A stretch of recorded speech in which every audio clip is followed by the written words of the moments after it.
भैया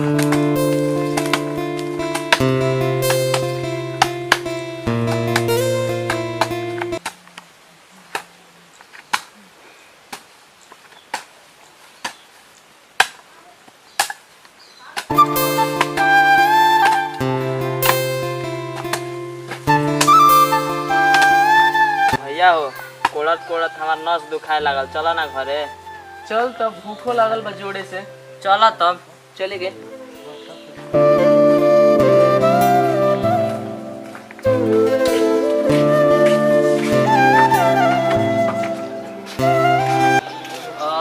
घरे तो आइए को नहीं जा। हाँ आगु ले जा बाबू हो। हाँ गे माई खेता पे से आगो नहीं जा। बाबू हो खेतवा सब कोड़ देलो सन। हाँ बाबूजी सब कोड़ देनी जा। ठीक बा बाबू, आज जा जा गोड़ हाथ धो जा, तब तक हम खाना लगा देता नहीं।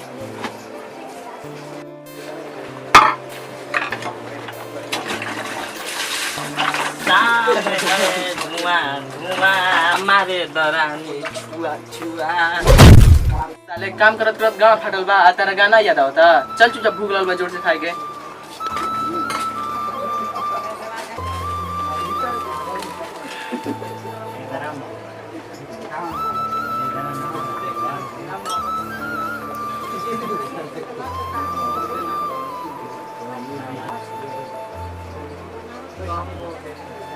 ला जा बाबू खा जा।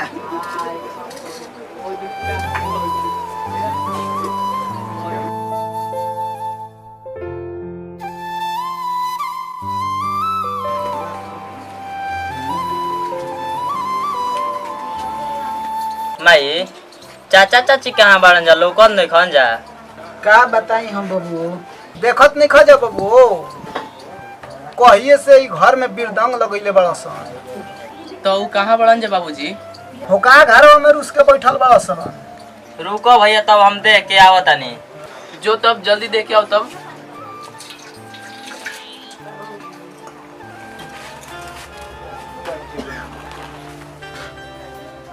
देखो तारा नतिया के चोदा लागल सन। लौका को भी रोप के तू नी पुतरो खाली घर में बैठ के कुर्सी तुरता रहो। माई रे काची तो वो घरवा में खुसुर फसुर बतियावत रन जा। जाय दले बबुआ, तू ही जना खाना चुपचाप खा जा, बतिया रे तो। देख ले रे ने पुतरा के जामल, ओकनी के खेत कोड़ के आगुलो सन, भांटा पिरो रोप देलो सन। तू खाली कोरिया बैठा बैठा घर में धसबे। हम का करेंगे भोसड़ी? कहन ने पुतरो करे के घर बटवारा करे के, ना तो हम नहियो चली जाइम घर छोड़ के। घर में गए ठका के मुंह चुगे के बैठा रही जा। तोर चाची करे खौ कर भोसड़ी, हम जातनी भैंस के सानी पानी गोते।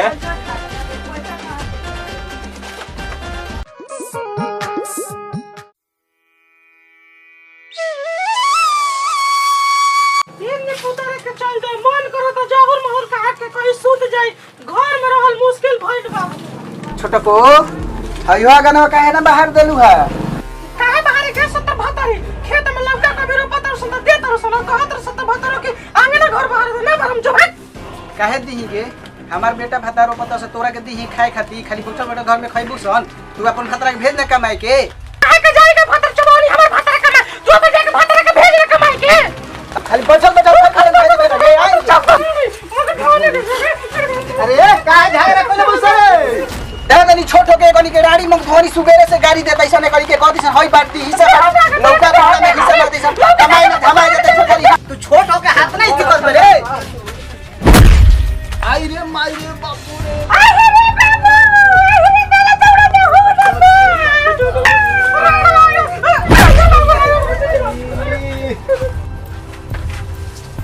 मार के मारो के कपारे फाड़ तो हम ज्यादा बोल ली तो। अरे बाबू बाबू बाबू ई कैसे भइल हो बाबू? बाबू हो बाबू कैसे हो गइल बताओ हो बाबू। अरे का कहीं बेटा, का भाई हमार कपार फाड़ देले बाबू। कौन फाड़ले बा हो बाबूजी? छोड़ दे छोड़ ले लिया चल बाबूजी, चल चल चल ले लिया चल।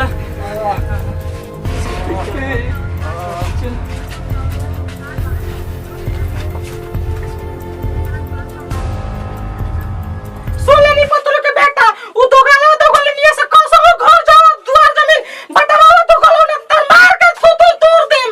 तू ठीक कहता इस रे, ओकनी से जमीन हथिया ही के पड़ी। उ साला बड़ होके हमनी के मारता। झूलन के पापा जी एकनी के जरा बर्दाश्त नहीं के हो एकनी के हिस्सा बकरा बांट के किनार कर दी ठीक कहताड़ू बाटले में भलाई बा। अपन जान पहचान का मिल साहब बनी नु उनका भी फोन लगाई। हाँ ये बाबूजी ये ना ते कन के रोज रोज झगड़ा करते रहियो सन। ठीक बा बोला दिया बोला के बतला दिया। जल्दी बैठ के किनार करवाइए कनी के। रुको फोन करो तने। करे बाबूजी करो।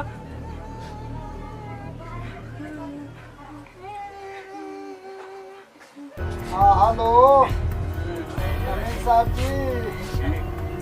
अरे हमने घर बड़ी झगड़ा होता जी खेत के बंटवारा करे के बाद।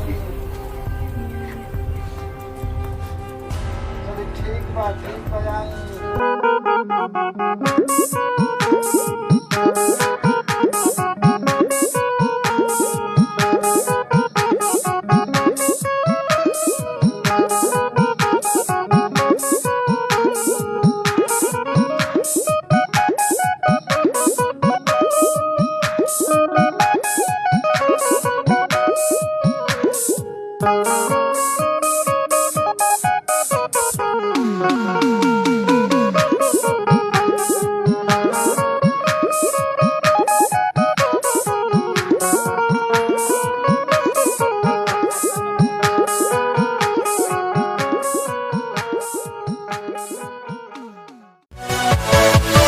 Yeah.